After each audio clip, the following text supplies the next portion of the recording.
5절 말씀 같이 읽겠습니다. 19편 5절 짧게 읽습니다. 해는 자기 침소에서 나오는 신랑 같고 경주하는 힘센 자같이 기뻐하는도다. 해에 대해서 지금 다루고 있죠. 4절부터 6절은 해에 대해서 다루고 있습니다. 해.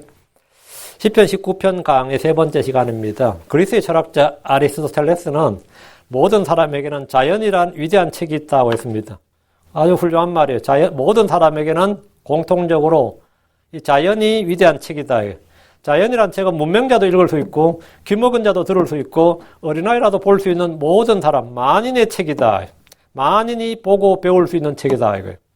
사람은 하늘을 보면서 땅에 사는 산과 들에서 살면서 그것들이 말하는 것을 듣고 가르치는 것을 배웁니다. 아침 해가 떠오를 때 비치는 빛은 온 땅과 강과 바다 위로 퍼집니다. 하늘들은 그분의 영광을 선포하고 그분의 의를 밝히 드러냅니다. 10편 91편 6절에 하늘들이 그분의 의를 밝히 드러내리니 모든 백성들이 그분의 영광을 보는도다. 하늘들이 그분의 의를 밝히 드러내리니 하늘들이 그분의 의를 밝히 드러낸다. 하늘들이 그분의 의를 선포한다 이 말이죠.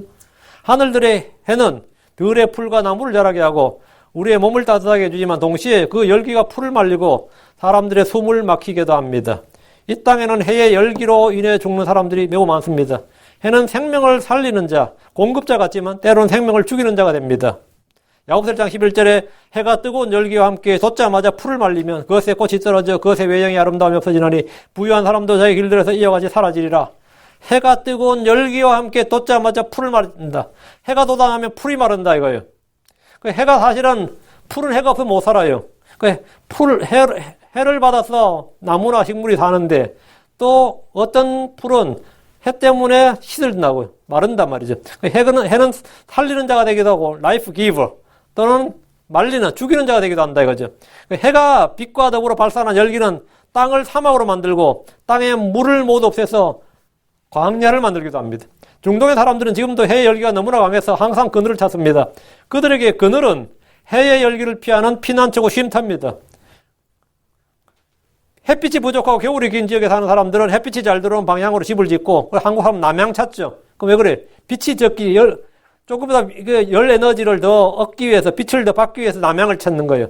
중동 사람들이 이건 말도 안 되는 소리지. 햇빛이 잘 들어오지 않는 것이 훨씬 더 좋은 집입니다. 그늘진 집이 좋은 집이에요. 해의 뜨거운 열기는 사람들에게 치명타입니다.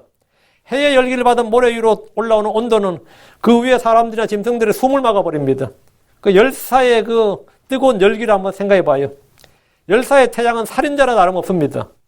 그래서 성경에는 이런 구절이 있습니다. 이사야 25장 4절에 무서운 자들의 공격이 성벽을 치는 폭풍 같을 때에 주께서 가난한 자들에게 힘이 되시며 고난에 빠져 궁핍한 자에게 힘이 되시고 폭풍을 피하는 피난처가 되시며 열기를 피하는 그날이 되셨사오며 열기를 피하는 그늘이 되셨사오니 주께서 열기를 피하는 그늘이 되셨다고 합니다. 주께서 베푸신 은혜 중에 하나가 해의 열기를 낮추고 피하게 하시는 겁니다. 이사야 25장 5절 마른 곳에 열기를 낮춘 같이 주께서 타국인들의 떠드는 소리를 낮추시되 곧 구름의 그늘로 열기를 낮춘 같이 하실 것이며 주께서 무서운 자들의 가지를 낮추시리이다. 마른 곳에 열기를 낮춘 같이 열기가 해의 열기입니다. 해의 열기를 낮춘다고. 열기를 낮추는데 뭘로 하냐? 구름의 그늘로 열기를 낮춘다. 구름이 끼면 하시로 10도 정도 확 떨어지죠.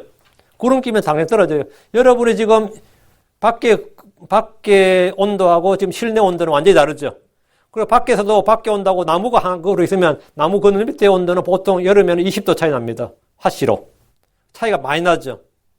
근데 물론 이제 습기까지 있으면 별 차이를 못 느끼는데 이 캘리포니아, 애리조나나 이런 데는 이제 습기가 별로 없기 때문에 그늘과 그늘 아닌 것은 이제 차이가 굉장히 많이 나요. 그래서 구름의 그늘로 열기를 낮춘 같이 하나님이 해의 열기를 낮추시는 방법은 구름의 그늘을 주시는 겁니다. 광야를 순례하던 이스라엘에게 낮에 구름 기도로 인도하신 것은 구름의 그늘로 그 땅의 열기를 낮추어 주신 은혜입니다. 대환란 때 이 땅에 임하는 재앙 중에 하나가 해의 열기입니다. 계시록 16장 9절에 보면 사람들을 큰 열기로 태우니 그들이 이 재앙들을 다스리는 권능을 소유하신 하나님의 이름을 모독하며 또 회개하지 아니하며 그분께 영광을 돌리지 아니하더라. 사람들을 큰 열기로 태우니 사람들 큰 열기로 태운다. 무슨 열기요? 해의 열기입니다. 태양열이에요. 해의 열기로 사람을 태운다고요. 사람들은 그냥 해가 얼마나 뜨거운지 화상을 입고 열사병으로 죽고 일사병으로 죽고 뭐 이런다는 거예요. 넷째 천사가 자기 병을 해 위에 쏟아부을 때 해가 사람들을 불로 태울 권능을 받아서 열기를 발산하는데 그 이상기온이 아닙니다. 이상기온이 아니에요. 하나님께서 그렇게 하시는 겁니다. 사람들을 때우는 그런 뜨거운 열기였습니다. 이 해는 생명을 주는 해가 아니라 생명을 죽이는 해입니다. 해는 바위 위에 떨어진 씨앗들이 싹을 낼 때 그것들을 시들어버리게 합니다. 뿌리가 없는 식물이나 나무는 해가 뜰 때 시들어버립니다. 성경은 사람들을 풀이요 나무라고 합니다. 사람을 풀이고 나무라 그래요. 이사야 40장 6절에 그 소리가 이르되 외치라니 그가 이르기를 내가 무엇이라 외치리까 하며 모든 육체는 풀이요 육체의 모든 아름다움은 들의 꽃과 같으니라. 모든 육체가 풀이라면 뿌리가 없는 풀은 해가 돋을 때 마르고 시듭니다. 이사야 4장 7절 풀은 마르고 꽃은 시드나니 이는 주의 영이 그 뒤에 불기 때문이니라. 참으로 백성은 풀이로다. 해는 바람에도 영향을 미칩니다. 해의 열기가 뜨거우면 바람도 시원한 것이 아니라 뜨거운 바람이고 땀을 식혀주는 것이 아니라 몸을 더 덥게 합니다. 이사야 4장 8절 풀은 마르고 꽃은 시드나 우리 하나님의 말씀은 영원토록 서리라. 베드로전서 1장 24절 모든 육체는 풀과 같고 사람의 모든 영광은 풀의 꽃과 같으니라. 풀은 마르고 것의 꽃은 떨어지되 해는 주 예수 그리스도를 예표합니다. 주 예수님은 생명을 주시는 분입니다. 우리는 그분 안에서 영향을 받고 자라납니다. 그러나 어떤 사람들에게 주 예수님은 구원자가 아니라 심판자입니다. 생명을 주시는 분이 아니라 멸하는 자입니다. 주 예수님으로 인해 구원받고 생명을 얻은 영원한 생명을 얻은 사람도 많지만 주 예수님의 불과 칼에 죽임을 당할 자도 많습니다. 이사야 66장 16절에 주가 불과 자신의 칼로 모든 육체가 별로 나리니 주에게 죽임을 당할 자가 많으리라. 주에게 죽임을 당할 자가 많으리라. 해가 지구를 살리는 에너지원입니다. 태양열이나 태양광 모두 에너지 자원입니다. 이것들은 모두 불과 연관되어 있고 열과 연관되어 있습니다. 우리 주의 초림은 세상에 빛을 주는 해에 비유됩니다. 그분은 온 세상 사람들, 온 세상 모든 사람들을 비추는 세상의 빛이요 사람들의 빛이셨습니다. 요한복음 1장 4절 9절 요한복음 1장 4절 그분 안에 생명이 있었으며 이 생명은 사람들의 빛이더라. 이 생명은 사람들의 빛이더라. 요한복음 1장 9절 그 빛은 참빛으로 세상에 들어오는 모든 사람을 비추느니라. 예수님은 생명의 빛이고 사람들의 빛이고 세상의 빛이신데 세상에 들어오는 모든 사람을 비춘다고요. 해가 모든 사람에게 비치는 것처럼 예수님은 모든 사람에게 비추는 해다 이거예요. 재림의 주 예수님은 해의 빛보다는 해의 열기입니다. 초림의 예수님은 해의 빛이라면 재림의 주 예수님은 해의 열기예요. 여러분 태양광과 태양열은 다릅니다. 여러분 요즘 집들이 캘리포니아에도 지붕에 보니까 이 전기 햇빛으로 전기하겠다고 태양광 그걸 많이 하더라고요. 사람들은 그 자꾸 태양열이라 그러는데 태양열 전기가 아니고 태양광 전기입니다. 빛을 에너지로 바꾸는 거예요. 태양열은 그거 전혀 다른 겁니다. 태양열을 받는 게 아니라 태양광을 받는 거예요. 근데 초림의 예수님은 라이트예요. 근데 재림의 주 예수님은 열이입니다. 태양열이에요. 태운다고요. 초림의 주님께서는 모든 사람을 비춘다. 빛을 비춘다고요. 사람들 빛이더라 하죠. 재림의 주 예수님은 해의 빛보다는 해의 열기입니다. 이 해는 모든 걸 태우는 불입니다. 말라기 4장 1절에 보라 화덕까지 불태우는 날이 이 말이니 참으로 교만한 모든 자와 악한 자에게 행하는 모든 자가 지푸라기가 되리라. 다가오는 그 날이 그들을 불태우고 그들에게 뿌리와 가지를 남기지 아니하리라. 만군의 주가 말하노라. 이 불에 태움을 받지 않고 살아남는 자들에게는 주께서 의의 해가 되시고 치유하는 능력이 되십니다. 말라기 4장 1절 2절에 그러나 내 이름을 두려워하는 너희에게는 의의 해가 자기 날개들 안에 병 고치는 능력을 가지고 떠오르니 너희가 나아가서 외양간에 송아지들 같이 자라리라. 대환란 때도 의로운 자들은 해의 열기에 죽거나 상하지 않습니다. 14만 4천 명 유대인들 그리고 무수한 무리들의 이방인들로 구성된 환란 성도들은 해의 어떤 열기도 그들을 상하게 하지 않습니다.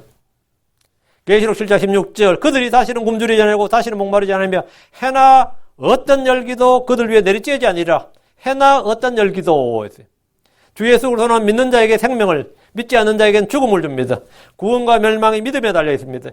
해는 모두 동일합니다. 모든 사람이 동일하게 비칩니다. 그 햇빛을 받은 나무와 풀들은 무성하게 자라나서 밀림을 이루기도 하고 어떤 땅은 밀림이 되죠. 숯불이 우거진단 말이죠.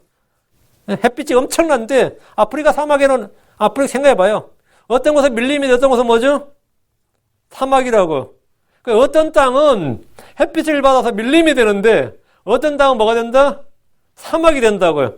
사람도 마찬가지입니다. 동일한 의의 해, 동일한 주 예수로서 생명의 빛을 받는데, 동일한 구원의 빛, 생명의 빛, 세상의 빛을 받는데, 어떤 사람은 영원한 생명을 얻는데, 어떤 사람은 뭐가 된다고?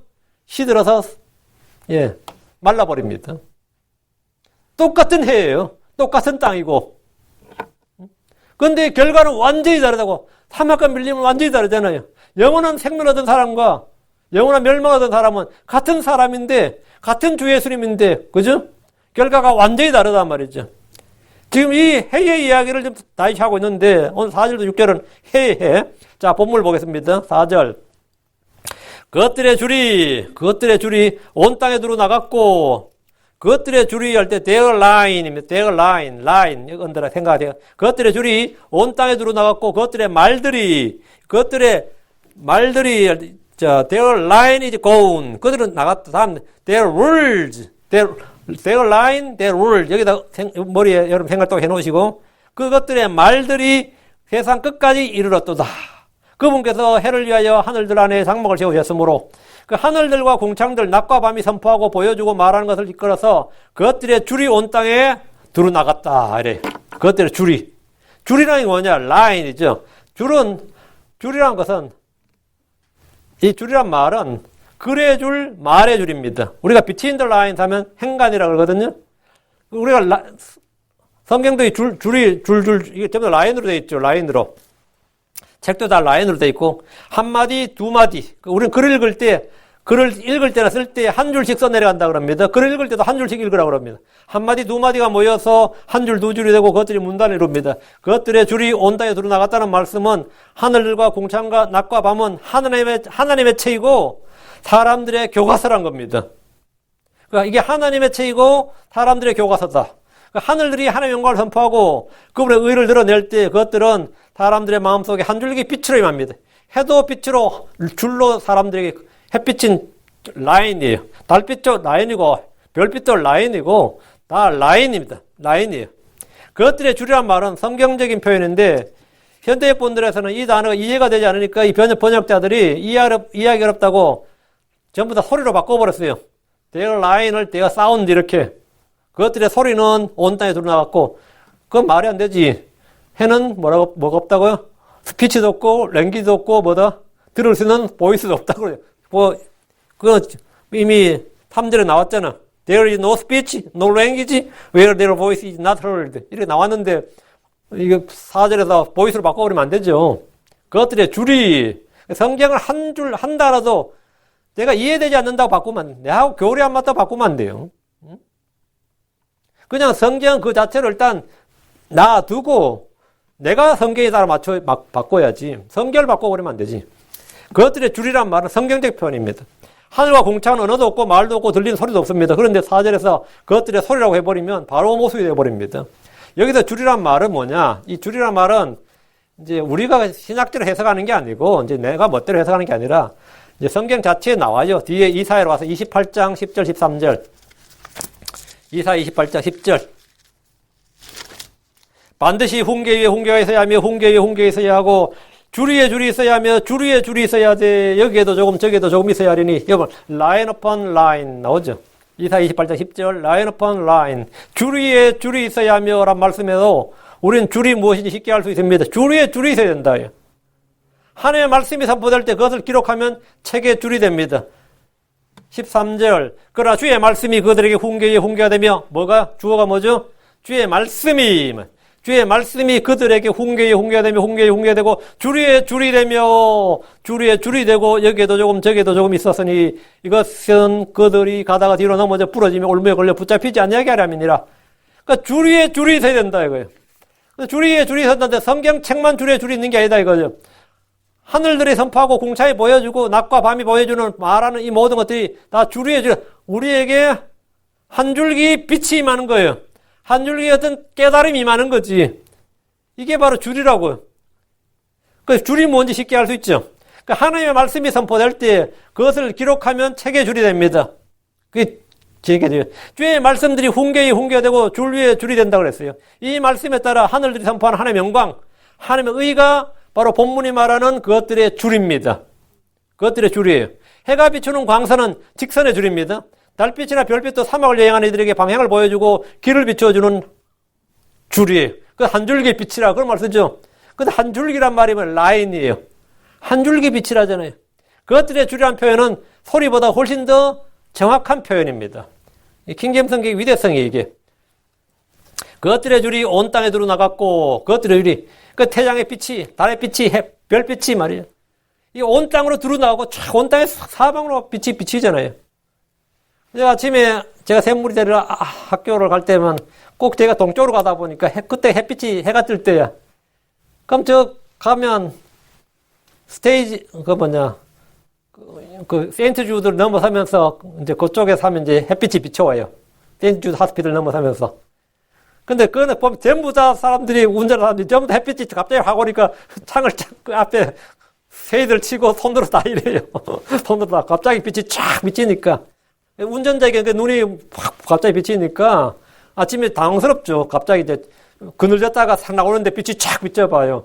그럼 순간적으로 이제 운전자 그 쉐이드를 막 탁 내리고 보통 그렇게 하죠. 그리고 손으로 이렇게 가리는 분들 굉장히 많아요. 저도 자주 그래요. 아침마다 그러는데도 그래요. 그것들의 줄이 온 땅에 들어나갔고, 아침에 해가 비치면서 줄이 온 땅에 들어나간다고. 그 하늘들이나 공창과 낙가방은 온 땅, 세상 모든 사람들에게 들어나갔습니다. 하늘이 보이지 않는 지역은 없습니다. 해가 비치지 않는 지역도 없어요.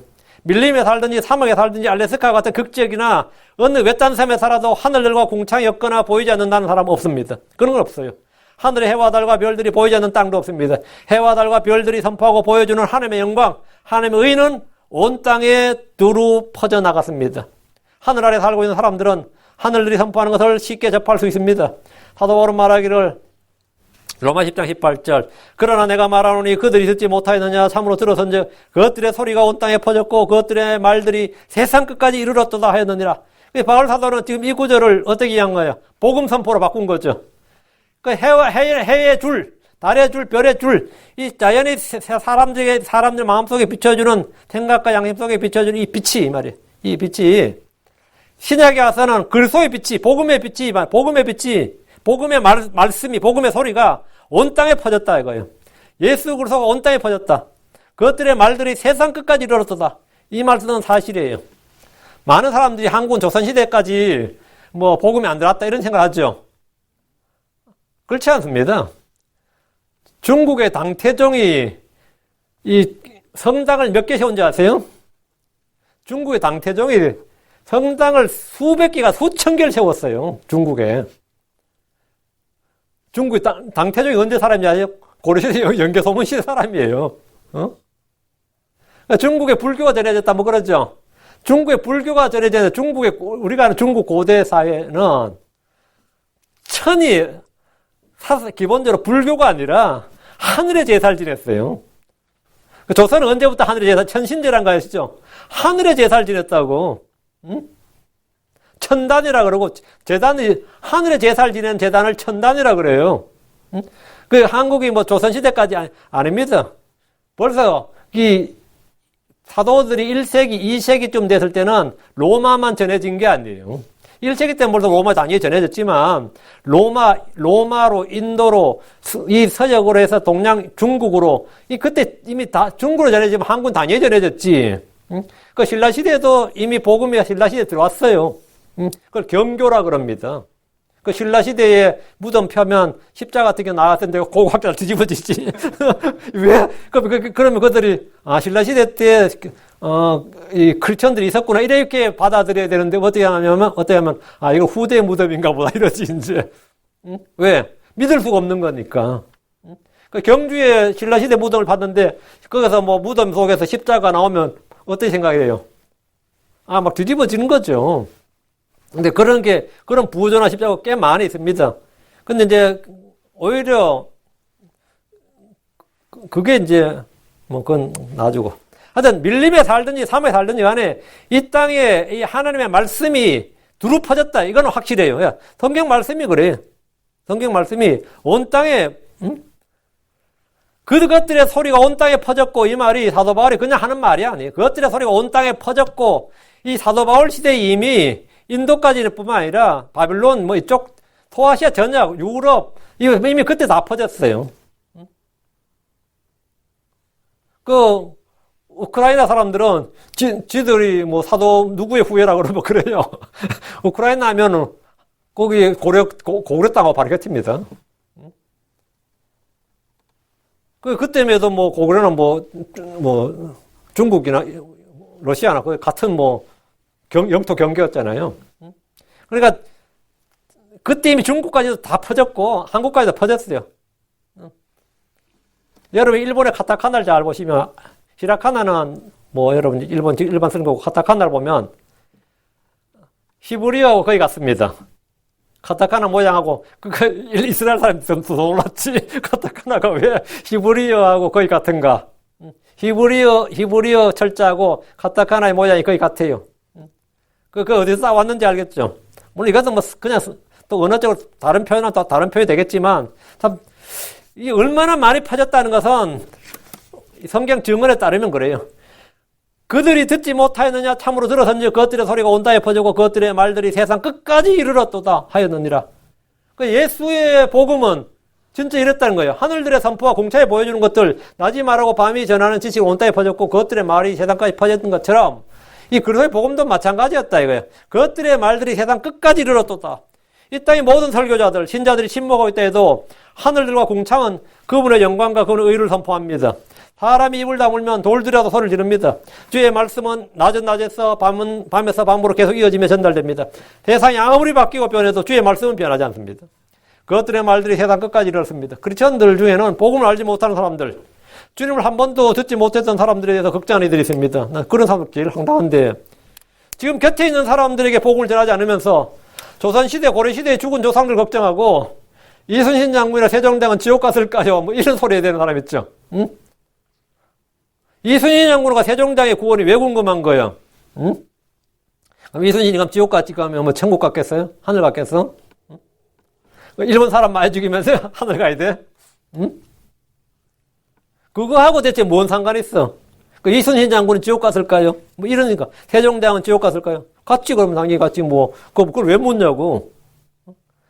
왜 묻냐 근데 그 말이지 그 복음을 안 들었지 않느냐 이 말이야. 복음 안 들었지 않느냐. 이미 그때는 복음이 다 전파되었습니다. 모든 사람에게 주께서 주신 본성의 법과 양심과 생각 속에 모든 사람에게는 하나님이 주신 본성의 법과 양심과 생각 속에 하나님이 주신 법이 기록되어 있습니다. 왜 옛날 사람들이 하늘 향해서 천재를 지는 것 같습니까? 성경이 없었던 그 사람들 사이에도 하나님이라는 단어가 있고 조물주라는 단어가 있었습니다. 그리고 천신이라는 단어도 있고 천군이라는 단어도 있고 천군천사라는 단어도 있었고 다 있었어요. 단어가 있다는 말은 뭐죠? 단어가 왜 있어요? 말이 있다는 건 뭐가 있다? 생각이 있기 때문이에요. 말이 있다는 건 거기에 대한 생각이 있다는 뜻이에요. 생각이 있다는 건 뭐죠? 예, 본성의 법이 있다 이 말이에요.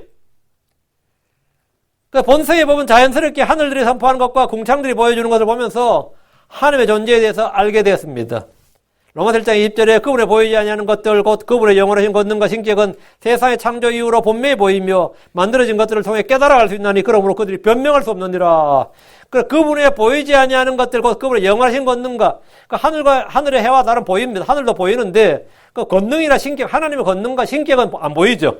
하나님의 권능과 신격, 하나님의 지혜 이런 건 안 보이는데 이런 것들은 세상의 창조 이후로 보인다는 거예요. 만들어진 것들을 통해서 깨달아 알 수 있다. 하나님께서 만드신 것들, 하나님의 작품을 통해서 깨달아 알 수 있나니 그러므로 그들이, 불신자들이, 무신론자들이, 이교도들이 변명할 수 없느니라. 하늘에 하나님이 있다는 것은 현대인들이 발견한 놀라운 진리의 지식이 아니고 과학적 발견이 아니에요. 아담 때부터 모든 사람이 알고 있었고 전해져 내려온 지식입니다. 언제부터요? 아담 때부터. 아담의 아들들은 당연히 하나님의 존재를 알았죠. 아담의 아들은 당연히 알았지. 근데 어쨌든 간에 아담의 아들들이 다 죽었네. 노아와 그의 가족을 빼고. 그럼 노아와 그의 아들들은 뭘 알았어요? 당연히 하나님 알았지. 노아의 세 아들은 당연히 하나님 알았지. 그럼 노아의 아들들은 하나님 알았으면 노아의 후손들은 다 하나님 알아서 몰랐어요. 당연히 하나님 알았지.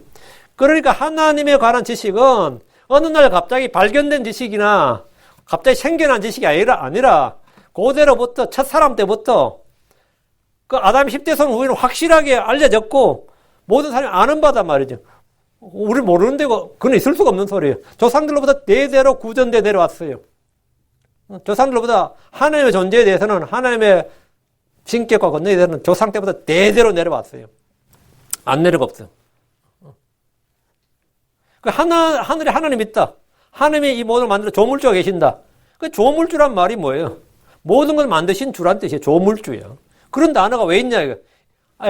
전에 받았으니까 있는 겁니다. 그러나 이 자연계시는 이런 이제 자연계시는 복음의 신비나 속죄의 사역이나 이런 진리의 지식을 알려주지는 않습니다. 이는 성경을 통해서만 주어집니다. 특별 계시가 필요한 거예요.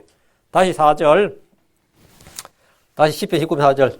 그분께서 해를 위하여 하늘들 안에 장막을 세우셨으므로 사람들의 거처가 땅의 장막입니다. 땅은 사람들의 장막이에요. 혼을 위한 거처가 몸입니다. 몸은 뭐라고? 혼의 장막이죠. 그럼 해를 위한 거처, 해의 장막은 뭐죠? 해의 거처는 하늘들 안입니다. 해는 땅에 있지 않아요. 바다에 있지도 않고 하늘에 있어요. 그래서 해를 위하여 하늘들 안에 장막을 세우셨으므로 이 말은 해가 하늘들 안에 있으므로 이 말이에요. 하늘들이 해의 장막이고 거처다 이 말이죠. 하늘들이 해의 거처고 장막입니다. 그분께서 해를 위해 하늘들 안에 장막을 세우셨다는 말씀은 해의 거처, 해가 있는 곳이 하늘들 아니다. 땅이 아니다 이 말이에요. 어떤 행성이 아니다 이 말이에요. 천문학자들은 태양의 위치와 지구의 거리 이런 걸 막 지구와 태양의 거리를 막 계산합니다. 태양은 지구보다 109배가 크고 33만 배가 무겁고 해와 지구의 거리는 1억 4,960만 킬로미터다. 뭐 이런 여러 가지 사실을 밝혀냈는데 전에는 해가 지구를 돈다는 천동설이 대세였다가 지금은 지구가 태양을 돈다는 지동설이 이제 대세가 되었습니다. 과학적 발견이나 이론은 계속 변합니다. 또 어떻게 변할지 몰라요. 주의 말씀은 변하지 않습니다. 해는 땅에 빛을 주고 날씨와 기후를 만들고 낮과 밤을 만들고 계절과 연도를 이룹니다. 하나님은 혼을 위해서 몸 안에 장막을 세우셨듯이 몸의 장막, 혼을 위해서 몸을 장막으로 주셨듯이 해를 위해서 하늘들 안에 장막을 세우셨습니다. 몸이 혼의 장막이고, 지구는 모든 생물의 장막이고, 하늘은 뭐예요? 해와 달과 별들의 장막이다고요. 거처라고요. 장막이 있다는 말은 그것의 거처란 말인데, 해와 달과 별들의 거처는 하늘들 안입니다. 하늘들이 그들의 장막입니다. 5절. 해는 자기 침소에서 나오는 신랑 같고, 경주하는 힘쓰는 자같이 기뻐하는도다. 이게 시편이 시라는 사실을 여러분 기억하셔야 됩니다. 시다, 이거, 시. 그 포임이라고요, 포이트. 싸움이라고 하잖아. 이것은 아주 절묘한 표현인데 보통 세상의 시인들은 뭐라 그래요? 신랑을 해갔다. 뭐 신부를 닮았다.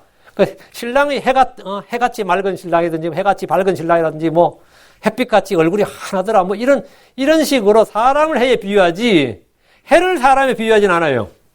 근데 지금 다윗은 반대로 해를 신랑에 비유하고 있죠. 해는 자기 침소에 나온 신랑 같고, 그러니까 신랑이 해 같고 이러면 우리가 일반적인 시적 표현인데 해가 신랑 같다잖아요. 해가 경주자 같다. 경주하는 힘쓰는 자 같다. 경주자 같다. 지금 이렇게 돼 있다고요. 이 본문이. 다윗은 해를 자기 침소에서 나오는 신랑 같다. 이렇게 비유했는데 여기서 신랑이 누구인지 생각해 보십시오. 왜 해를 신랑에 비유했겠어요? 해는 자기 침소에 나오는 신랑 같다. 이랬거든요. 신랑이 누구기에? 신랑이 예수님이라고. 자기 침소에 나오는 신랑은 기쁨이 충만합니다. 뭐 야곱이 아침에 일어나서 자기 아내가 라헬이 아니라 레아인 것을 보고 어떤 표정으로 자기 침소에 나왔을지 한번 생각해 보십시오. 그건 완전 황당하겠죠. 이런 일은 극히 드문 예외적인 경우이지만 대부분의 신랑은 자기 침소에서 나올 때 기쁨이 있습니다. 여기서 말하는 신랑은 당연히 예수님입니다. 예수님께서 자신을 신랑이라고 하셨어요. 마태복음 9장 15절에 예수님께서 그들에게 이르시되 신랑이 혼인방 아이들과 함께 있을 동안에 그들이 애고할 수 있겠느냐. 그러나 날들이 이르러 그들이 신랑을 빼앗기리니 그때는 그들이 금식할 것이니라. 여러분, 신랑이 혼인방 아이들과 함께 있을 때 뭐 신랑이 누구란 거예요? 예수님 자기 자신을 이야기한 거죠. 그럼 말이 되죠. 해는 자기 침소에 나오는 뭐 같다? 신랑 같고 이게 말이 되죠. 해가 예수 그리스도 같다 이 말이에요. 예수님이 십자가에 못 박혀 죽임을 당하는 것은 신랑이 빼앗기는 겁니다. 예수님의 재림은 이 땅에 신랑이 다시 오는 겁니다. 신랑이 오는 거예요. 마태복음 25장 1절에 그때의 하늘의 왕국 마치 자기 등불을 가지고 신랑을 맞으러 나아간 열처녀와 같으니라. 신랑을 맞으러 나아가는 신랑이 누구예요? 예수님이죠. 재림한 예수님이라고. 그럼 열처녀는 누구죠? 예수님을 맞으러 나아간 열처녀 누구예요? 또 교회라 그러면 안 돼요. 교회는 열처녀가 아닙니다. 교회는 처녀예요. virgin, chaste virgin. 한 처녀야. 신부는 한 명입니다. 열처녀는 처녀들이죠. 처녀들, 이거는, 교회가 신부라면 신랑은 예수 그리스도다. 그럼 신랑을 맞이하러 나간 등불 든 처녀들은 이스라엘입니다. 세상은 주의 오심을 기다리지 않습니다. 세상은 주의 재림을 기다리지 않는다고, 신랑을 기다리지 않는다고. 그럼 신랑을 기다리는 사람은 누구죠? 신부와 처녀들이에요. 근데 신부는 들림을 봐서 올라간다고, 신랑이 데려와서 데려간단 말이죠. 그럼 땅에 지상 재림할 때, 지상 재림 때 그때까지 가면, 그럼 교회가 올라가고 나면, 교회가 이 땅에서 들림 받고 나면 이 땅에서 신랑을 기다리는 사람 하나밖에 없죠. 지금 신랑을 기다리는 부류가 둘이에요. 하나님의 교회, 이스라엘이야. 이스라엘은 지금도 메시아를 기다리고 있잖아요. 자, 그런데 이제 교회가 들림 받고 올라왔어. 그럼 땅에는 주의 오심을 기다리는 게 누구죠? 하나밖에 없어. 이스라엘이야. 그게 바로 열처녀예요. 응? 교회가 신부라면 신랑이 오는 걸 맞이하는 등불른 처녀들은 당연히 이스라엘입니다. 세상은 주의 오심을 전혀 기다리지 않습니다. 이스라엘은 그리스도의 오심을 기다립니다. 신랑을 기다리던 자들 중에 일부는 졸다가 잠이 들었습니다. 마태복음 25장 5절에 신랑이 더디옴으로 그들이 졸다가 잠들었는데, 신랑이 더디옴으로 안 기다리던 사람이 잠든 게 아니고 기다리던 사람들 중에 일부가 잠든 거예요. 그렇죠? 그러니까 이스라엘 사람들 중에 일부가 뭐한 거죠? 주의 오심을 기다리지 못하고 배교한 거라고요. 맞죠? 신랑이 더디옴으로 그들이 졸다가 잠들었는데, 이들은 어리석은 처녀들 이렇게 말합니다. 이들은 마태복음 25장 1절에 보라 신랑이 오는도다 너희는 그를 맞으러 나오라 했어요.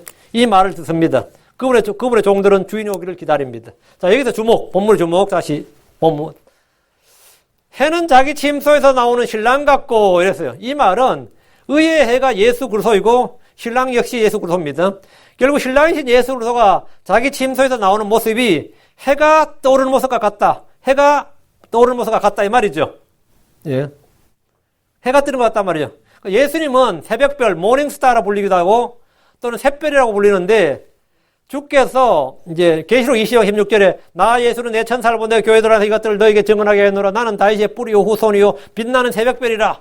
그래서 빛나는 새벽별이라 할 때 이 빛나는 새벽별은 금성이에요. 효성 샛별이라고. 이건 모닝스타자 말이에요. 근데 베드로후서 1장 19절에 또한 우리에게 더 확실한 대언의 말씀이 있으니 날이 새어 샛별이 너희 마음속에 떠오를 때까지 너희가 어두운 곳에서 비치는 빛을 대하듯이 이 말씀에 주의를 기는 것이 잘한 것이니라 이렇게 나오거든요. 그러면 날이 새어 샛별이 너희 마음속에 떠오를 때까지 이래요. 그래서 샛별은 뭐죠? 모닝스타가 아니라 데이스타예요. 이 데이스타는 뜻이 두 가지야. 하나는 비너스, 그냥 금성이야. 하나는 데이스타가 뭐냐면 해야. 데이스타는 뜻이 뭐냐면, 데이스타 일반적으로 이제 금성을 가리키지만, 이 시에서 사용될 때, 포임에, 시에서 사용될 때, 또 옛날 문헌에서 사용될 때, 이 별은 데이스타예요. 낮에 뜨는 해는 하나밖에 없다고. 밤에는 스타가 엄청 많죠. 밤에는 우리가 수만 개의 별을 볼 수 있는데, 낮에는 볼 수 있는 별이 스타가 하나밖에 없다고. 그게 뭐죠? 낮에 뜨는 별이라는 뜻으로 데이스타예요. 데이스타는 해라고. 그 여서는 데이스타인데 해라고. 베드로후서 1장 19절에서는 날이 새어 샛별이 너희 마음속에 떠올 때까지 할 때는 킹겜성에 데이스타로 나와요. 이 말은 뭐냐면 이 날이 새어 해가 너희 마음속에 떠올 때까지 이 말입니다. 무슨 말이겠죠? 그래서 해는 낮에 뜨는 별이기 때문에 데이스타라고 하는 겁니다. 예수님은 초림 때는 사람이 몰리고 베들레헴 어느 여관에서 태어나셨습니다. 맞죠? 그분은 태어나 처음 누운 곳은 가축의 먹이통인 구유였습니다. 그분의 공중재림 역시 세상 사람들은 은밀한 일입니다. 지상에 처음 오셨을 때, 육신을 오셨을 때도 은밀했고, 공중재림도 은밀합니다. 그러나 주의 지상재림은 아침 해가 떠오르듯이 세상 사람들 모두가 볼 수 있습니다. 샛별은 모두가 보는 게 아니에요. 샛별은 아침에 일찍 일어나는 사람만 보는 거예요. 여러분이 아침마다 샛별 봐요? 저도 지금은 내 샛별 본 적 없고, 저는 이제 시골에서 자랄 때 샛별을 많이 봤어요. 왜? 아침에 소변이 마려워서 일어나면 이제 보는 거예요, 자동으로. 소변 마려워서 아침에 일어났을 때 딱 보면 샛별이 보이는데, 진짜 밝게 빛나는 별이 있기 때문에 어린애 눈에도 보여요. 북돌칠성이나 뭐 오리온이나 이런 별은 아무리 별자리 지식 없어 보면 보여요, 그냥. 왜요? 눈에 띄어. 눈에 확 띄어요. 샛별도 눈에 확 띄는데, 이건 아침에 일찍 일어난 사람만 보는 별이야, 모닝스타는. 그러나 이 데이스타는 뭐죠? 늦잠 자는 사람들도 창 좀 가려라, 햇빛 비친다 이럴 만큼 데이스타는 누구나 보는 별이라고요. 지상재림은 뭐라고요? 모닝스타는 그의 성도들만 보는 별이에요. 데이스타는 지상의 모든 사람이 보는 별이야. 지상재림은 온 세상의 모든 사람들이 다 보는, 예수 그리스도의 재림을 다 본다고요. 모든 눈이 다 그분을 볼 것이요. 예수님께서 땅으로 내려오실 때는 영광의 구름과 자기 천사들과 자기 성들과 함께 올 때는 온 세상 사람들이 불신자가 보고 상관이 다 본다고요. 다 볼 수가 있어요. 은밀한 일이 아니단 말이에요. 해는 자기 침소에서 나오는 신랑 같다. 이 말은 재림의 주 예수님께서 이 땅에 오시는 모습이에요. 다윗이 말하는 게 이거 재림의 주 예수님을 지금 말하고 있는 겁니다. 20편 지금 말하고 있는 거지. 20편 19편에는 초림, 재림, 삼일째 다 나온다고 그랬죠. 다 나와요. 그 10편 19편 나오는 해는 해. 신랑은 재림의 주 예수님인데 다시 5절. 경주하려는 힘센 자같이 기뻐하는도다. 해는 동쪽에서 솟아올라서 서쪽으로 하루 종일 달립니다. 12시간 동안 해는 낮을 주관합니다. 해는 경주자들이 자신의 트랙을 달리듯이 자신의 궤도를 달립니다. 이런 때에 어떤 이들은 또 과학적 지식을 바탕으로 해가 움직이는 게 아니라 지구가 도는 자전, 지구가 도는 공전에 대해서 말합니다. 그러나 여러분은 오늘도 기상캐스터를 통해서 듣는 말을 해가 뜨는 시각, 해가 지는 시각이란 말을 듣습니다. 어떤 사람도 아무도 땅이 뜬다, 땅이 진다고 말하는 사람 없습니다. 그런 사람 없어요. 오늘 땅이 뜨는 시간은 5시 반입니다. 이런 건 없어요. 해가 뜨는 시간이 5시 반입니다. 이런 건 말이 있어도 물론 성경을 따라 천동설을 믿는 신자들도 있습니다. 해가 온 땅을 가로질러서 하늘 위를 달리는 것은 우리가 매일 보는 현상입니다. 지금도 보고 있는 현상이에요. 아침이면 동쪽에서 분명히 해가 저기 있었는데 지금 벌써 낮에는 어디 있어요? 중앙에 있다고. 정오면 우리 머리 위에 있고 저녁이면 저 멀리 서쪽으로 내려갑니다. 해는 피곤해서 지치는 기색도 없습니다. 해는 계속해서 땅에 빛을 비추면서 달립니다. 그럼 매일 땅 위로 자신을 보이며 하늘 위를 달립니다. 이 시간 잠깐 해에 대해서 공부하겠습니다. 첫째, 해는 지구와 반대 방향으로 움직입니다. 해는 동에서 서로 움직이는데 지구는 자전 방향은 서에서 동입니다. 우린 둘 중 하나를 따라야 됩니다. 해를 따라서 움직이든지 세상을 따라서 움직이든지. 그리고 우리가 해를 따라서 움직이든지 세상을 따라서 세상의 풍조와 조류에 따라서 움직이든지 각 사람의 선택입니다. 예수 그리스도는 의의 해입니다. 우리는 해를 따라서 예수 그리스도를 따라서 항상 움직여야 돼요. 성령을 따라 예수님께 나를 따르라 했어요. 그리고 우리는 세상과 반대 방향으로 세상의 모든 조류와 반대 방향으로 걸어야 됩니다. 여러분이 어떻게 해야 될지 헷갈린다 그러면 세상과 반대로 하면 돼요.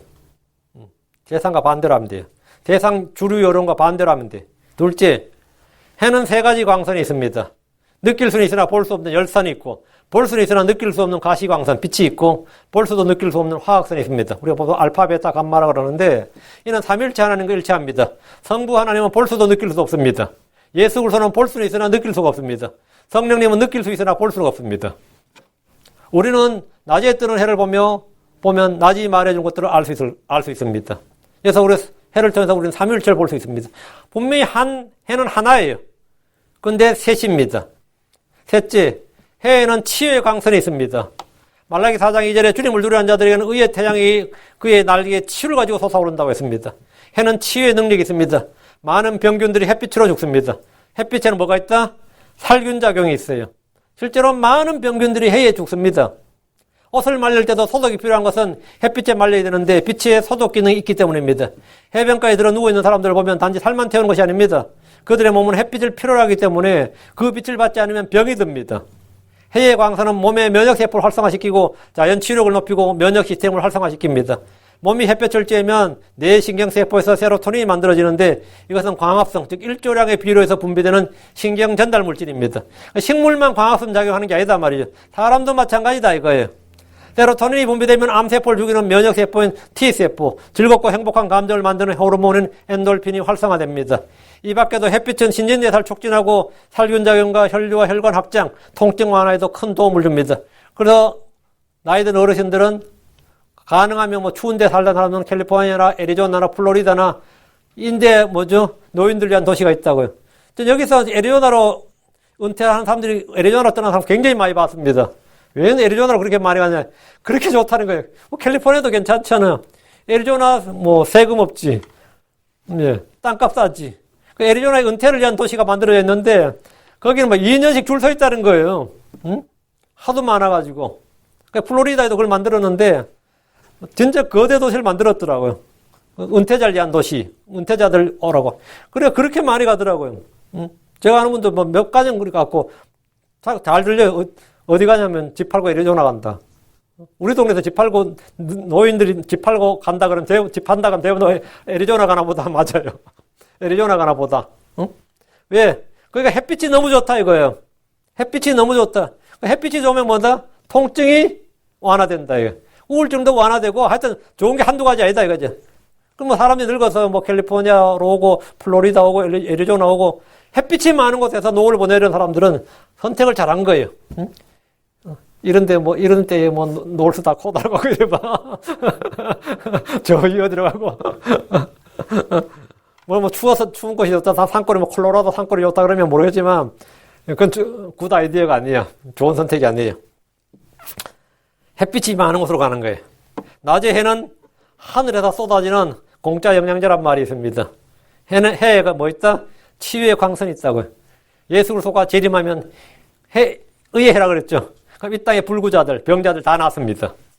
지금은 병원 가야 되지만 그날에 예수님이 재림하시고 하늘의 왕국이 딱 하면 절름발이도 나아요.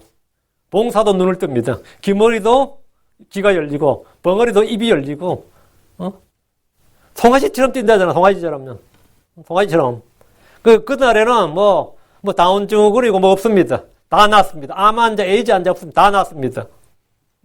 치유의 광선이 예수 그리스도로부터 오는 이거 치유의 광선이 예수 그리스도를 보기만 하면 다 나요. 이거는 뭐 광야에서 노뱀문과하고 비교가 안 됩니다. 예수 그리스도의 오심을 보는 사람 다 났습니다. 넷째, 해는 빛을 주며 열을 주고 에너지를 줍니다. 예수님은 사람들의 빛이고 생명이고 예수는 사람들의 빛이고 세상의 빛이고 생명의 빛입니다. 사람들에게 빛을 준단 말이죠. 그래서 사람들에게 볼 수 있게 해준 겁니다. 우리가 죽으면 어디로 가는지 볼 수 있게 해주고 하늘도 볼 수 있게 해주고 볼 수 있게 해줘요. 열을 준다고 에너지를 준다고 우리가 살아갈 수 있는 힘을 줍니다. 죄를 이길 수 있는 힘을 주고 육신을 이길 수 있는 힘을 주고 마귀를 대적할 힘을 주고 하여튼 살아갈 힘을 줘 에너지를 줘요. 내 마음을 뜨겁게 해줍니다. 왜? 그 예수 그리스도 통해서 그 내 마음이 뜨거워진다. 머리가 뜨거워지면 안 되고요. 이 마음이 뜨거워져야 됩니다. 열받네 그러지 말고 열받네 그러면 안 되고 열은 식히고 이 마음이 뜨거워져야 돼요.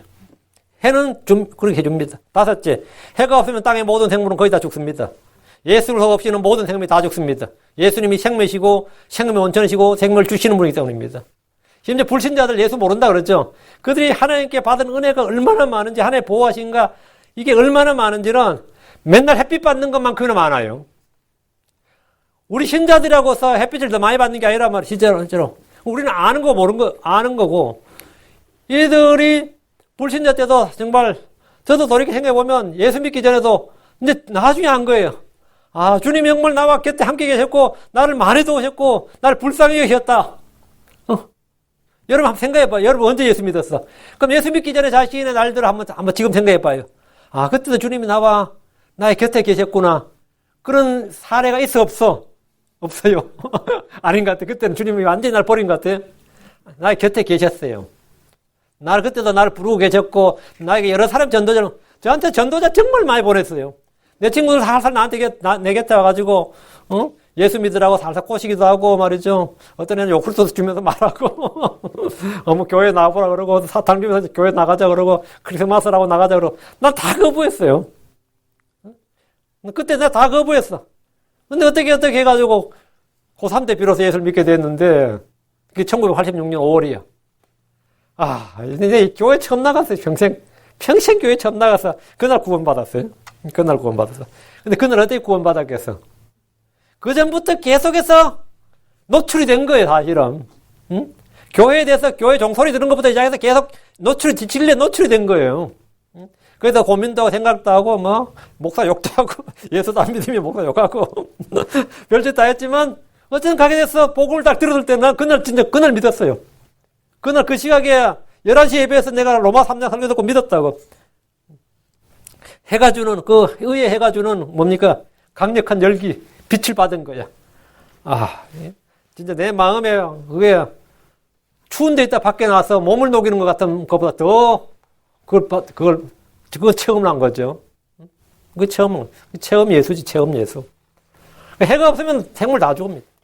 여섯째, 해가 떠오를 때나 질 때는 붉은 빛일 때입니다.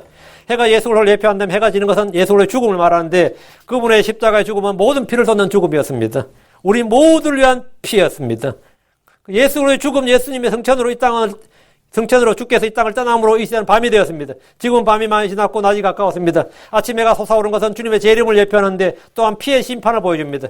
계시록 19장 13절 피에 적힌 옷을 입었는데 그의 이름은 하나님의 말씀이라고 불리더라. 피에 적힌 옷을 입었는데 예수님의 재림은 뭐라고? 피에 적힌 옷을 입었다. 예수님의 초림 때는 그분의 몸에서 온 피가 쏟아졌고 예수님의 재림은 그분의 몸에 죄인들의 피가 주님께서 칼로 그 주의 입에서 나는 칼로 불로 소멸되는 사람의 피가 가득하다. 말고피가 가득한다. 이거. 일곱째, 해는 땅에만 빛을 주는 것이 아니라 달에게 빛을 줍니다. 달은 스스로 빛을 내는 것이 아니라 해로부터 빛을 받아서 밤에 땅에 빛을 비추어 줍니다. 교회는 바로 뭐냐? 달이다. 이거. 교회는 주님으로부터 스스로 빛을 못 내요. 주님으로부터 받은 빛을 받아서 세상에 비추어 주는 겁니다. 반사체예요. 발광체가 아니라 반사체라고요. 그 해의 빛을 받아서 비춘다. 이게 해에 관한, 해가 지금 계속 해에 관한 진리입니다. 다시 시편 16절. 해가 하늘 끝에서부터 나아가며 그것의 순환해로는 하늘 끝들에까지 이르려니 해의 열기에서 숨을 것이 없도다. 해가 하늘 끝에서부터 나아가며 이 말이 뭐예요? 성경에서 땅의 끝이라는 표현은 굉장히 많이 나와요. 땅 끝. 땅의 끝이라는 표현이 많이 나오는데 the end of the earth 할 때 end 하늘 가면 하늘 끝은 어디고 땅의 끝은 어디냐 이 말이에요. 이 말씀을 이제 바탕으로 이제 성경 신자들 중에서 땅은 flat earth를 주장하는 사람이 있어요. 왜? 끝이라는 말이 있으니까 땅의 끝, 하늘 끝이라는 말은 뭐예요? 지구가 평평하다는 뜻이 아니냐. 그러니까 둥글면 어떻게 끝이 있느냐? 둥글면 끝이 없는 거지. 이제 이래 생각한 거예요. 제가 아는 어떤 교회는 이제 자기 교회를 평평지구 1호 교회, 교회 이름이 평평 1호 교회. 아, 나 듣는데 깜짝 놀랐어요. 뭐 이름이 그런 모양이야. 평평지구 1호 교회라고 합니다. 평면지구를 진리로 믿는 첫 교회란 뜻에서 그렇게 부른 거예요. 자기 교회는 평면지구를 믿는다 이 말이에요. 땅이 둥글면 어떻게 땅의 끝, 땅의 사방이란 말이 나올 수 있느냐? 이런 말이 있을 수 있느냐? 우린 성경대로 믿느냐? 이거지. 우린 성경의 표현에 대해서 정확한 의미를 좀 알아야 됩니다. 구약에서 땅의 사방이란 말은 이스라엘을 중심으로 동서남북이란 뜻입니다. 성경에서 땅의 끝이 뭔 같아요? 중동? 바빌론? 파리? 아니면 극지방? 사하라 사막? 땅의 끝이 어디냐고요? 북극 남극 아니죠? 알래스카 아니죠? 성경에서 땅의 끝이란 말은 whole world, 온 세상 전부, all the earth란 뜻입니다. 땅의 모든, 땅의 전부란 뜻이에요. 욥기 28장 24절에 그분께서 땅의 끝들까지 살피시고 온 하늘 아래를 보시며 이 말, 그분께서 땅의 끝들까지 살피시고 이 말은 땅의 끝, 온 세상을 살피시고 온 지구, all the earth를 살피시고 이 말이에요. 주께서 땅의 끝들을 심판하시고 이 말은 온 세상을 심판하신다는 겁니다. 하나님께서 예수님에게 자기 아들, 내가 땅끝까지 땅의 끝을 너에게 주리라 말은 뭐죠? 땅의 끝을 주겠다가 온 세상, 온 땅, 온 지구를 다 주님께 주겠다 이 말이죠. 땅의 끝이란 말은 whole earth, 지구 전체를 말합니다. 주께서 땅의 끝까지 지배한다는 말은 남극이나 북극이나 극동아시아나 아프리카를 지배한다 이 말은 아닙니다. 온 세상을 지배하신다 이 말이에요. 시편 72편 8절에 그가 또한 바다에서부터 바다까지와 강에서부터 땅의 끝들까지 지배할 터인즉 the end of the earth 할 때 the end는 뭐냐면 all이란 뜻이에요. 그럼 하늘의 끝은 뭡니까? 우주는 무한 강활하다고 하는데 하늘의 끝이 어디냐고? 북극성이에요? 알파 드래곤? 어디? 하늘 끝이 어디냐고? 다윗은 해가 하늘 끝에서부터 나아간다 이렇게 지금 기록해 있어요. 하늘 끝에서 하늘 끝까지. 생각해 보십시오. 이사야 13장 5절 그들이 먼 나라에서 하늘 끝에서부터 오나니 곧 온 땅을 멸하려 하시는 주와 그분의 경로의 무기들이니라. 그래서 사실 이 문자적 의미로 하늘 끝 할 때는 이스라엘 사람들이 하늘 끝 할 때는 지평선을 말해요. 바다에서는 수평선이고 바다 끝 하면 뭐죠? 수평선이죠. 거기서 해가 떠오르죠. 땅에서 볼 때는 해가 어디서 떠오르죠? 땅 밑에서 오른다고. 땅 밑에 떠오른다는 말은 지평선이 사람의 시야와 땅과 시야가 끝나는 것이 땅의 끝이에요. 거기가 하늘이 마주치는 것, 하늘도 마찬가지예요. 지평선이 하늘과 닿는 곳이라 우리 육신의 눈에는 하늘 끝에서 뭐가 오는 거죠? 해가 떠오르는 거라고요. 그리고 해가 지는 서쪽으로 보면 마찬가지로 하늘 끝에서 지는 거라고. 그 바다를 보면 바다 끝에서 지는 거고, 땅을 보면 땅 끝에서 지는 거고, 하늘 보면 하늘 끝에서 지는 건데, 하늘 끝에서 하늘 끝까지란 말은 뭐냐면, 온 지구 전체, 온 세상을 뜻하는 말입니다. 온 세상을. 그 다윗은 해가 하늘 끝에서 나간다. 하늘 끝에서 나와서 하늘 끝까지 간다. 하늘 끝에서 하늘 끝까지 어디냐, 이 말. 이스라엘 사람들은 그래서 이제 동쪽으로 볼 때는 바빌론 하늘 끝이라고 그랬어요. 그까지가 자기들이 볼 수 있는 지금 바빌론 이라크잖아요. 거기가 끝이었단 말이지. 거기가 이란이냐, 이라크냐. 거기가 끝이라고. 그 평야에서 볼 때 제일 높은 데서 보면. 당시 이스라엘이 본 바빌론은 먼 나라였고 하늘 끝이었습니다. 하늘 끝의 정확한 의미는 땅에서 보이는 하늘 전부를 말합니다. 해가 하늘 끝에서 나간다 말은 땅에서 볼 때 온 세상의 모든 곳이 다 해 아래 있고 해의 빛을 받는다 이 말입니다. 다시 6절. 그것의 순환 회로는 하늘 끝에까지 일어나니 해의 순환 회로는 옛적의 성계 오루라 불리는 구절 중에 하나입니다. 과학자들은 해의 순환 회로가 없다 이렇게 생각하고 주장했습니다. 그런데 이제 린드블라드라는 천문학자가 태양이 궤도를 가지고 공전하고 있다는 사실을 밝혀냈습니다. 린드블라드는 국제천문연맹 회장을 지냈던 스웨덴의 천문학자였는데 태양이 초속 230km의 속도로 은하 중심을 공전하고 있다는 사실을 밝혔습니다. 그 태양은 가만히 서 있고 지구가 돈다 그랬는데 태양도 돈다고요. 은하계를 계속 돌고 있다고. 응? 그리고 천동설로 만든 거죠. 태양도 돌고 있다고. 그 태양도 공전하고 있다 이거예요. 그 다른 지구 주위를 돌고 지구는 태양 주위를 돌고 있지만 태양은 태양계에 속해 있는 거대한 은하의 중심을 엄청난 속도로 돌고 있다고 이제 이 천문학자가 밝혔어요. 그러나 이런 지식은 1900년대 초반까지만 해도 아무도 몰랐던 이야기입니다. 그런데 이 다윗은 BC 천년경에 이 시편 19편에서 그것의 순환회로는 하늘 끝들까지 이르라니 이랬다고. 그것의 순환이 해의 순환회로가 뭐라고? 은하계를 돈다 이거야. 그냥 단순히 이게 문제가 아니라 이거는 엄청난 이야기예요. 그냥 우리는 태양을 중심으로 이야기할 땐 태양계라 그러죠. 은하계라 그러면 태양계와 같은 계가 수백, 수천 개 넘는다고요. 근데 그 은하계, 태양은 태양계를 도는 게 아니라 은하계를 돌고 있다 이거예요. 이런 건 엄청난 이야기예요. 그거는 근대에서도 몰랐습니다. 현대 천문학자들이 밝혀낸 이야기예요. 근데 다윗은 BC 천년경에 성령의 영감으로 이것을 말했기 때문에 하늘의 해에 대해서 어떤 천문학자보다도 더 뛰어난 지혜와 명철을 지니고 있습니다. 이건 성령의 영감이었어요.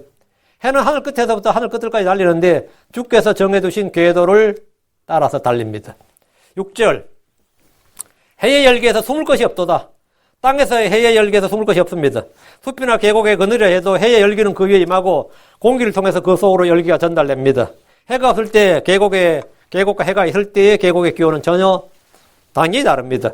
해가 예수를 예표한다는 점에서 세상은 아무도 그리스도의 복음의 빛에서 숨을 자가 없습니다. 빛을 숨겨도 열기는 뭐라고요? 안으로 전달된다 이거예요. 내가 커튼을 가리고 창문을 쳐다봅니까? 실내는 여전히 더워. 실내가 덥다는 뜻은 뭐죠? 밖이 지금 엄청 뜨겁다는 뜻이야. 응? 왜? 열기가 지금 전달된다고. 야, 이거 뭐 계곡에 왔는데도 덥냐? 계곡에 왔는데, 여러분, 어떨 때 계곡으로, 지금 여름에 피싱 간다고 계곡으로 왔는데도 여전히 더워. 그 말은 뭐죠? 계곡 아니면 계곡 밖은 얼마나 덥다는 거야. 열기가 지금 공기를 통해서 전달이 된단 말이죠. 그러면 해가 예수를 예표한다고 그랬는데, 세상은 아무도 그리스도의 복음에 비쳤어. 아니면 그 복음의 영향력, 그 열기에서 숨을 자가 없습니다. 예수님은 산 정상에서만 사람들이 일부만 비추는 것이 아닙니다. 부활하신 주 예수님은 하늘로부터 성령을 보내셨는데 이것은 해가 빛과 열을 보내실 것 같습니다. 성령은 모든 사람들에게 죄에 대해서, 의에 대해서, 세상의 이 심판에 대해서 세상을 꾸짖습니다. 해 안에 빛이 있듯이 주 안에는 생명이 있습니다. 요한 1장 4절에 그분 안에 생명이 있으니 그 생명은 사람들의 빛이더라. 그분의 빛은 이스라엘 땅의 일부 사람들에게만 비추는 것이 아니라 세상에 들어오는 모든 사람을 비춥니다. 요한 1장 9절 그 빛은 참빛으로 세상에 들어오는 모든 사람을 비추느니라. 이 땅에 사는 사람들이 태어나 평생 지하 동굴에서만 살아왔어. 해를 본 적이 없는 사람들이 해도 해의 열기에서 숨을 수는 없습니다. 평생 지하 동굴에서 은신한 사람들이 해도 그리스도의 복음의 광채 열기에서 숨을 수는 없습니다. 물론 마귀는 영광스러운 복음의 광채가 비치지 못하도록 막지만 사람이 해를 피하는 것만큼이나 어려운 일이 복음의 빛에서 숨는 겁니다. 주 예수님의 죽으심은 모든 사람을 위한 죽음입니다. 디모데후서 2장 6절에 그분께서 정하신 때 증언을 받게 모든 사람을 위한 대성물로 자신을 주셨느니라. 주님은 모든 사람을 위해서 자신을 주셨다고. 주께서 모든 사람을 위해 죽으셨다는 사실은 모든 사람에게 생명의 칭의가 이르렀다는 말입니다. 구원을 주신 하나님의 은혜가 모든 사람에게 나타났습니다. 디도서 2장 11절에 구원을 가져다 주신 하나님의 은혜가 모든 사람에게 나타나 해가 모든 사람에게 비치듯이 구원을 가져다 주시는 하나님의 은혜가 모든 사람에게 나타났습니다. 햇빛을 받지 않는 사람이 없듯이 구원의 은혜, 복음의 광채를 받지 않는 사람, 그 복음의 광채를 받지 못한 사람은 아무도 없습니다. 불신자들은 복음을 믿지 못하는 것이 아니라 믿지 않는 것이고 믿기를 거부하는 겁니다. 이 미국 땅에서 예수 그리스도에 대해서 한 번도 듣지 못한 사람, 미국이 지금 인구가 몇 명이에요? 아무도 없어요. 미국이 지금 3억 5천 정도네? 3억 5천 중에서 예수에 대해서 한 번도 들어보지 못한 사람 없습니다. 한국 인구 4,500만 명 nothing이에요. 아무도 없습니다. 예수에 대해 듣지 않은 사람 아무도 없어요. 무슬림 인구 20억이라고 그러죠. 무슬림 사람들이 예수에 대해 못 들어서 할 것 같아요. 무슬림 경전에 예수가 나와요. 그들의 무슬림 경전에 예수가 나온다고.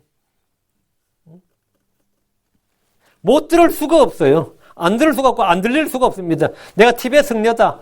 예수가 불교 성녀다. 다 듣습니다. 힌두교인 다 듣습니다.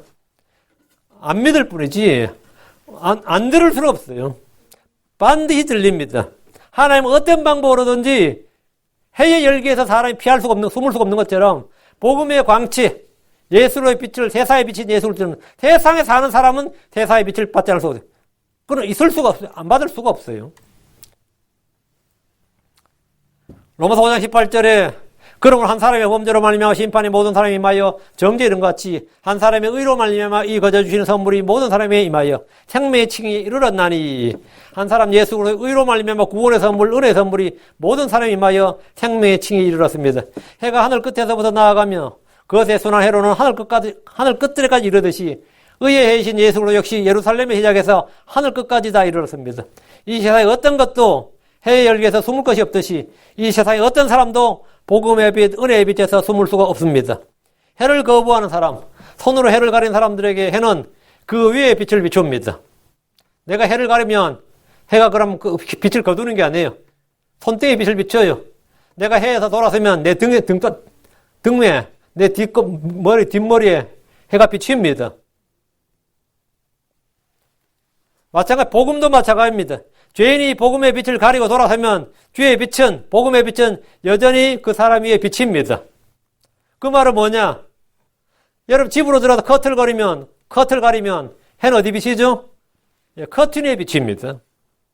그럼 커튼을 걷으면 빛이 들어오죠. 내가 돌아서면 내 등에 비친다고. 복음의 빛도 마찬가지다 말이죠. 사람들의 비치고 생명의 비치고 이 구원의 비치신 이 세상에 비친 예수 그리스도는 모든 사람이 지금 비치고 있습니다. 그럼 그들이 언제든지 돌아서기만 하면 뭐가 된다? 바로 들어오는 거죠. 돌아서면 그 안으로 들어온 거죠. 사람이 복을 피해 숨으면 주님은 숨었다고 빛을 거두는 것이 아니라 그 사람 숨은 장소 그 위에 비추고 있어요. 동굴에 숨으면 동굴에 비추고 집에 숨으면 집 위에 비추고 뭘로 모자를 덮었으면 모자 위에 비추고 커튼을 집에 들어가서 커튼을 가리면 그 커튼에 비치듯이 사람이 복을 피해 숨으면 주님은 계속해서 비치는데 그 말은 뭐냐? 누구라도 주께로 돌아서는 순간 누구로든지 마음을 여는 순간 빛이 그 속에 쏟아져 들어온다는 겁니다. 그래서 언제든지 구원을 받을 수 있다고요. 지금 바로 그런 때예요. 지금이 바로. 그러니까 누구든지 내가 언제든지 구원을 받을 수 있는 건 뭐냐? 이미 주님은 내 위에 계속해서 비추고 있었다 이거예요.